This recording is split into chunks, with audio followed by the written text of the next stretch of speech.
Guys good morning. सुबह की शुरुआत होती है 4 बजे वाले अलार्म के साथ ही। मतलब ये मेरा सेकंड अलार्म था। फर्स्ट अलार्म 3:50 का था और सेकंड 4 बजे का था, तो मैं उठ जाती हूँ गुड 4 बजे। मॉर्निंग। तो अभी बज रहे हैं मॉर्निंग के 4 और है ना, मतलब हमारे घर पे भी सभी सो रहे हैं, मैं एक ही उठी हूँ। और उठते ही मैं सबसे पहले बाहर का व्यू देख के आती हूँ। तो चलिए आपको भी दिखाती हूँ। तो गाइस सिर्फ मेरे ही रूम की लाइट जली है। तो गाइज बाकी ये देखिए बाहर छत का व्यू कुछ ऐसा था। तो गाइज सुबह सुबह उठने का मन तो बिल्कुल नहीं करता क्योंकि इतनी अच्छी नींद आती है, लेकिन मंजिल सामने दिखाई दे रही है तो उठना भी पड़ता है। उठने के बाद में फिर मैंने मुंह धोया, गुनगुना पानी पिया और है ना फिर बेडशीट सही करी और इसके बाद में काम पे लग जाऊंगी।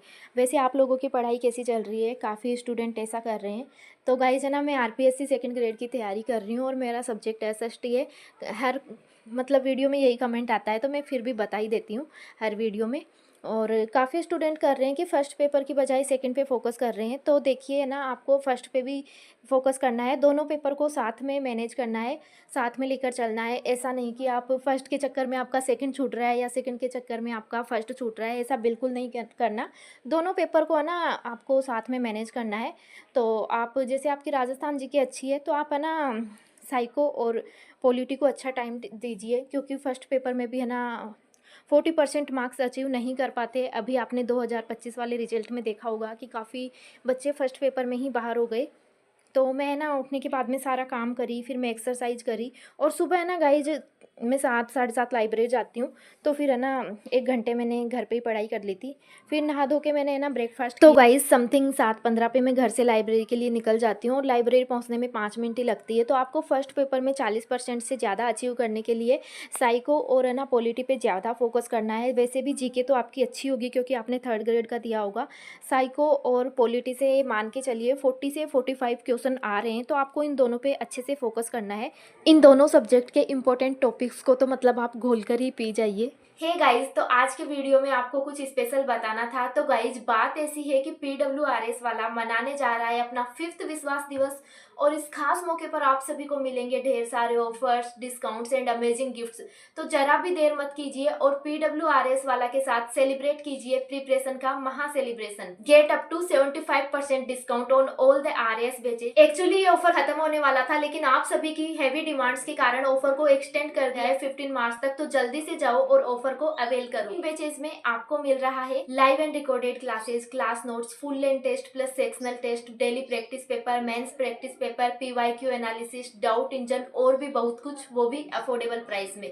और भी ज्यादा डिस्काउंट के लिए यूज करें मेरा कूपन कोड अंकिता 500 और पाए 1000 रुपए तक का अतिरिक्त डिस्काउंट। और इतना ही नहीं, और भी बहुत कुछ, वो भी अफोर्डेबल प्राइस में। और एक और बात, मेरा कूपन कोड PW के सारे स्टेट PSC पे लगेगा, तो आप PW के स्टेट PSC के बेचेज पर भी मेरा कूपन कोड लगाकर डिस्काउंट ले सकते हैं, जैसे कि BPSC, UPPSC, MPPSC, MPSC and OPSC। तो गाइज बेचेज के नाम आपको स्क्रीन पे दिखाई दे रहे हैं। जैसे प्रथम RS 2027 foundation course with bridge course की एक्चुअल प्राइस है वो 8,999 रुपये है, लेकिन आपको सिर्फ 3,999 रुपये में मिलेगा। सारे कोर्स की प्राइस आपको स्क्रीन पे दिखाई दे रही है। PWRS वाला में करने के लिए लिंक में कम्युनिटी पोस्ट में और साथ ही डिस्क्रिप्शन बॉक्स में दे रही हूँ, तो आप वहां जाके एक्सप्लोर कर सकते हैं। और भी ज्यादा डिस्काउंट के लिए मेरा कूपन कोड अंकिता 500 यूज कर सकते हैं। Thank you.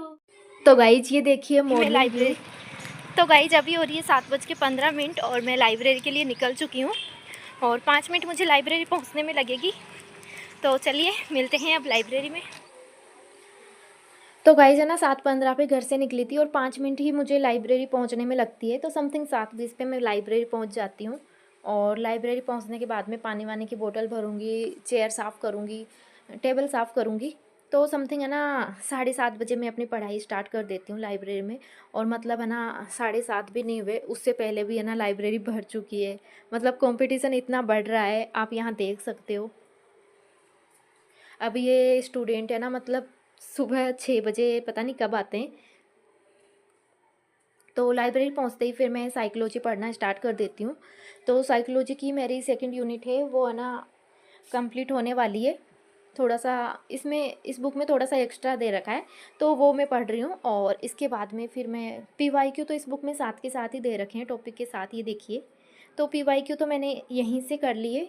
और कुछ MCQ है वो वंदना जादौन वाली मैम के जो बुक है, उस बुक के सेकंड यूनिट के लास्ट में मतलब 200 से 250 एमसीक्यू दे रखे हैं, तो फिर मैंने वो एमसीक्यू किए वंदना मैम वाली बुक के।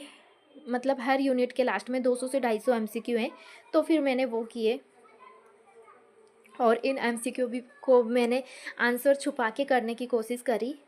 इसके बाद में फिर मैंने दर्शन शास्त्र उठा लिया था, मतलब मेरी सब्जेक्ट उठा ली थी और सब्जेक्ट को पढ़ना स्टार्ट किया। तो गाइज है ना, मेरा टारगेट था कि फरवरी में मुझे ना इन तीनों सब्जेक्ट के नोट्स बना के और इनको कंप्लीट करना है, लेकिन कंप्लीट हुआ ही नहीं गाइज। मतलब ऐसा लग ही रहा था कि ऐसे ही हो जाएंगे, लेकिन 100 क्लास है, फिर उनको नोट्स बनाना और फिर ये करना। फिर 12 बजे के समथिंग मुझे भूख लग गई थी, तो मैं घर आ जाती हूँ। घर पर आज मम्मी ने नूडल्स बना रखे थे जो कि मेरे फेवरेट हैं। फिर मैंने नूडल्स खाए और थोड़ा रेस्ट किया और फिर मैं वापस से लाइब्रेरी आ जाती हूँ। लाइब्रेरी आने के बाद में मैंने लोक प्रशासन के नोट्स पढ़ने स्टार्ट किए। तो ना क्लास ले ली तो ऐसा तो पता चल गया कि यहाँ से ऐसा क्वेश्चन आ रहा है, ये इम्पोर्टेंट है। और एक सब्जेक्ट के नोट्स तो अभी मेरे बाकी हैं, पता नहीं कब बन के कंप्लीट होंगे। फिर मैंने समाजशास्त्र उठा ली थी और समाजशास्त्र पढ़ना स्टार्ट किया।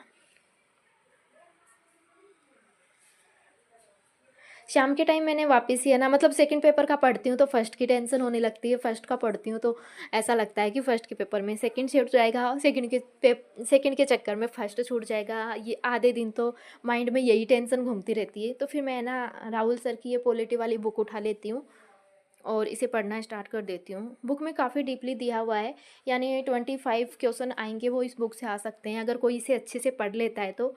लेकिन है ना, ये याद भी रहे, पढ़ना ज़रूरी नहीं है, उसे कितना याद रहे, कितना आप माइंड में रख रहे हो, वो ज़्यादा ज़रूरी है।